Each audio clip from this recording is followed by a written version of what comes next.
மனித பிறப்பு அப்படிங்கிறது மாபெரும் பிறப்பு, இறைவனை உணர்வதற்கு கிடைத்த அரும்பெரும் பிறப்பு.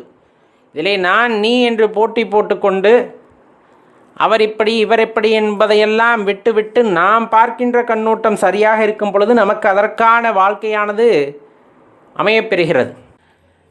இறைவனை அடைய வேண்டும் என்பது இலக்கு. ஏன்னா மனித பிறவி அவ்வளவு எளிதாக கிடைத்து விடுவதில்லை. நம்ம எல்லாத்துக்குமே நல்லா தெரிஞ்சது தான். புல்லா பூடா மரமா இந்த மாதிரி பல பிறவிகளை எடுத்து ஒரு பிறவியானது இந்த அரும்பெரும் பிறவியாக மனித பிறவி கிடைக்கிறது. இந்த அரும்பெரும் மனித பிறவியிலே பல தெய்வநாமங்கள் இருந்தாலும் உண்மையாக பரம்பொருளை வழிபடக்கூடிய அந்த வாய்ப்பு அப்படிங்கிறது நமக்கு கிடைத்திருக்கிறது. சிவபெருமானை வழிபடக்கூடிய வாய்ப்பு அப்படிங்கிறது நமக்கு இந்த ஜென்மத்திலே கிடைத்திருக்கிறது. அவ்வளவு பெரிய வாய்ப்பை கொடுத்திருக்கிறார். இதில் கிடைத்த அந்த வாய்ப்பையும் நழுவி போகிற மாதிரி சந்தர்ப்பங்களையும் ஏற்படுத்தி விடுகிறார்.